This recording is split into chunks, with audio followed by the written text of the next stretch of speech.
अस्सलाम वालेकुम, नमस्कार। हाय दोस्तों, कैसे हैं आप लोग। तो आज आप लोगों को मैं जॉब के बारे में बताने वाला हूं। कुछ रिक्वायरमेंट है यहाँ पे सऊदी अरब में, तो आप लोगों को वही शेयर करना है। इसके लिए मैं अभी तक रूम पे भी नहीं गया। मैंने सोचा कि ऑफिस में बैठे बैठे ये वीडियो बना दूं ताकि ये जल्दी में आप लोग जो है तो जा सकें। इंटरव्यू इसका जो है तो 11 नवंबर को है, 11 तारीख को मुंबई में है। तो ये जॉब के बारे में पूरा डिटेल्स में आगे बताने वाला हूँ कि किस किस काम के लिए है। और रिक्वायरमेंट के बारे में पहले ही आप लोगों को बता दूं कि ये मक्का का है, सऊदी अरब मक्का हरम प्रोजेक्ट का है। तो इसका इंटरव्यू जो है तो होने वाला है।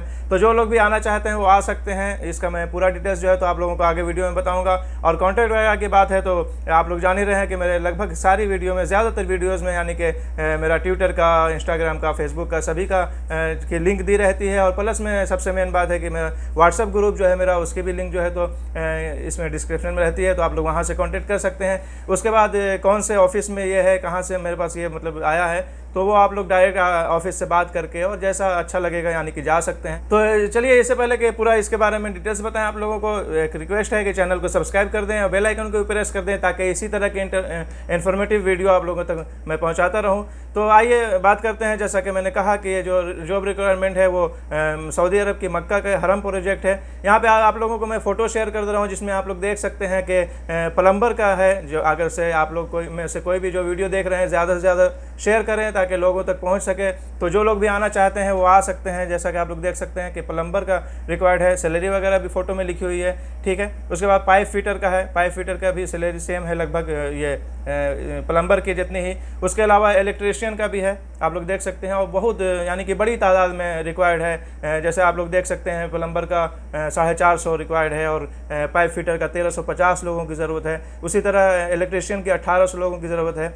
तो बहरहाल डक्ट इंस्टॉलर का भी है, यहाँ पे आप लोग देख सकते हैं। और सबसे आखिर में जो है तो हेल्पर का दिया हुआ है। तो हेल्पर की सैलरी जो है तो 15, हेल्पर की सैलरी जो है तो 1000 है प्लस 300 PF, तो सारी सैलरी के साथ लिखे हुए हैं। तो ये सब रिक्वायरमेंट है यहाँ। अगर से आप लोगों में से कोई भी यानी कि ये सब कुछ काम जानता हो या हेल्पर के वीज़े पे आना चाहता हो तो आ सकता है। कॉन्टैक्ट का तरीका जैसा कि मैंने बताया कि आप मुझसे कॉन्टैक्ट कर सकते हैं। उसके बाद जो है तो आपको ऑफिस का नंबर मिल जाएगा और डायरेक्ट जो है तो ऑफिस से बात करके आप आ सकते हैं। बहुत सारे ऐसे लोग हैं जो कि कहते हैं, लेकिन मैं पहले यहाँ पे कंफर्म कर दूं कि मैं कोई ये वीज़े वगैरह का काम नहीं करता हूँ, कोई मतलब मैं एजेंट नहीं हूँ। लेकिन मेरे पास आया सामने वाले से जो कि एक भरोसेमंद हैं, उनके पास से आया मेरे पास ऐसा। तो मैंने सोचा कि शेयर कर दूं ताकि जो लोग भी आप लोगों में से जाना चाहते हैं वो इससे फ़ायदा उठा सकते हैं, आ सकते हैं सऊदी अरब में काम करने के लिए। जहाँ तक ये बात है कि कैसा है क्या है वो आप लोग खुद भी समझ सकते हैं। ऐसे मैं अगर से अपनी तरफ से अपना एक्सपीरियंस बताऊं तो इंसान को दुनिया में कुछ भी कहीं भी 100% सही नहीं मिल सकता, ठीक है। एकदम बिल्कुल आपके मन के लायक जैसा हो तो कहीं भी ऐसा मुमकिन नहीं है। लेकिन बहरहाल मैनेज तो थोड़ा बहुत कहीं करना ही पड़ता है। अब कहीं कुछ खुदा न खास्ता किसी के साथ ज़्यादा कुछ प्रॉब्लम होती है, उसकी बात अलग है। लेकिन कुछ ना कुछ तो मैनेज इंसान को करना पड़ता है। 100% आप अगर से अपने दिल का, अपने मन का चाहेंगे तो पूरी दुनिया में कहीं भी नहीं मिलने वाला है, ठीक है। तो बहरहाल जैसा कि मैंने बताया आप लोगों को, अगर से यानी कि जो कोई भी जाना चाहता है तो कांटेक्ट करके जा सकता है। यानी कि जा क्या, मैं तो सऊदी अरब में हूँ तो मैं कह सकता हूँ कि आ सकता है। और बाकी जो नियम कानून है आने का, PCC वगैरह। तो यहाँ पे एक बात और बताता चलूँ जो कि सबसे इम्पोर्टेंट है कि इसमें पासपोर्ट की जहाँ तक बात है तो दोनों पासपोर्ट जो है तो एक्सेप्ट किया जाएगा, यानी कि ECNR भी और ECR भी।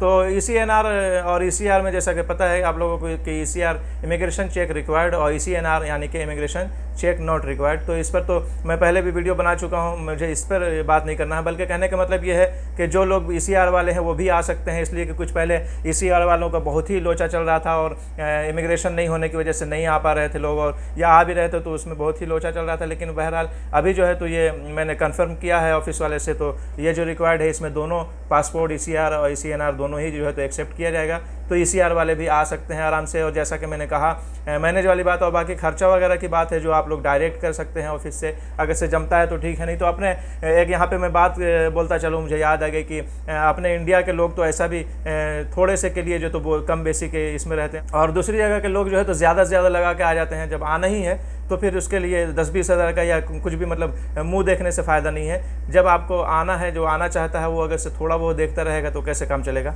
इसमें मेरा कुछ भी फ़ायदा नहीं है। जैसा कि मैंने वीडियो में पहले भी कहा है कि मैं कोई एजेंट नहीं हूँ, मैं कोई वीज़े का काम नहीं करता हूँ। लेकिन मेरे पास जब ये आया है तो मैंने सोचा कि लोगों को शेयर कर दूँ, कोई अगर से इससे फ़ायदा उठा सकता है, कोई अगर से आना चाहता है वो आ सकता है, तो इसमें अच्छी बात है। इसमें मेरा कोई घाटा तो है नहीं और मुझे कोई फ़ायदे की भी ज़रूरत नहीं है, ठीक है। तो मेरा कहने का मतलब ये है कि आप लोग डायरेक्ट बात करके और आ सकते हैं। और इसमें जो है तो मैनेज वाली जो मैंने बात कही ये भी अपनी तरफ से कही है, मैंने आप लोगों को समझाने की कोशिश किया है जो लोग भी नए आना चाहते हैं या आने वाले हैं। इसलिए कि एक्सपीरियंस की अगर से बात किया जाए तो मुझे तो लगभग 10 साल से ज़्यादा ही हो गया, 10 साल हो गया यहाँ पे, तो मैं समझ सकता हूँ। और जो लोग भी नए हैं वो अगर से एकदम ऐसा सोच के चलेंगे कि हाँ बिल्कुल एकदम जन्नत में जा रहे हैं, तो ऐसा तो नहीं है। जन्नत का मतलब मौत के बाद वाली जन्नत नहीं, जैसे हर चीज़ का जहाँ पे सुकून आराम और कोई भी यानी कि मन के खिलाफ बात ना हो। तो इस वजह से मैंने अपनी तरफ से अपनी सी बात आप लोगों को टिप्स दे दिया कि कहीं भी इंसान के मन के लायक 100% कोई भी चीज़ें नहीं मिलती हैं। तो ये मेरा एक अपनी तरफ से जो है आप लोगों को समझाने का एक आइडिया था। आपको अच्छा लगे या बुरा लगे वो तो अब मैं इसका फैसला नहीं कर सकता हूँ, लेकिन बहरहाल। और यहाँ पे एक बात कहता चलूँ कि जहाँ तक ट्रस्ट की बात है यानी कि भरोसे की बात है, तो इंसान को तो भरोसा किसी पे करना ही पड़ता है। और जहाँ से मैं आया खुद मैं एक जब यानी कि जैसा कि मैंने बताया कि 10 साल तो उस टाइम जब आया था तो मेरे एक दोस्त ने ही मुझे ऑफिस का नंबर दिया था। उसके बाद मुझे कहीं दूसरी जगह जाने के लिए मेडिकल कराया गया था, लेकिन उसके बाद जो है तो वहाँ का कंफर्म नहीं होने की वजह से जहाँ फ़िलहाल मैं हूँ यहाँ ही आ गया। और मतलब सही है, तो इतना दिनों से हूँ, कोई मसला नहीं है अल्हम्दुलिल्लाह। तो उसी तरीके से मतलब ऑफिस पे या कहीं भी किसी इंसान पे ट्रस्ट तो भरोसा तो करना ही पड़ता है। तो जहाँ का ये वीज़ा है जिस ऑफिस का, तो उस पर मुझे भरोसा है। मैं वहाँ के ज़रिए इस बार आया हूँ। जैसा कि आप लोगों को पता है कि इतना लंबे पैकेज पे जो है तो इंसान दूसरे कंट्री होके आ रहा था, तो मैं भी सर्बिया होके आया था, तो इस ऑफिस से ही आया था। तो और भी यानी कि काम जो होता है यहाँ मुझे वीज़ा अगर से डायरेक्ट भी मिलता है तो वकाला बना के ज़ाहिर सी बात है किसी ऑफिस में भेजना होता है, तो मैं दूसरे ऑफिसों से जो है तो इसका काम कराता हूँ। तो मैंने सोचा कि जब उन्होंने मेरे पास भेजा है तो मैं आप लोगों से शेयर करता चलूँ कि अगर से कोई भी आना चाहता है तो आ सकता है इसमें।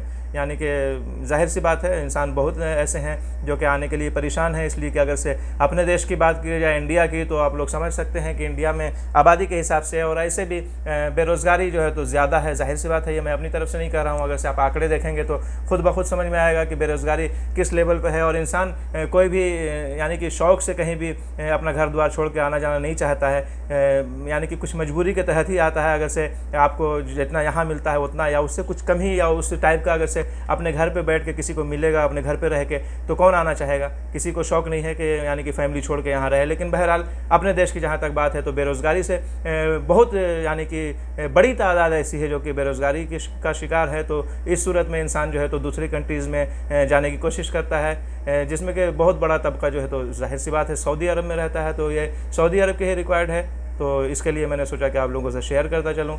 तो ठीक है, इतनी सी बात थी तो मैंने शेयर कर दिया आप लोगों से। और यानी कि आप लोगों का ये काम बनता है कि वीडियो को शेयर करें ताकि लोगों तक पहुँचे। तो चलिए मिलेंगे नेक्स्ट वीडियो में, अपना ख्याल रखें, खुदा हाफिज़, बाय।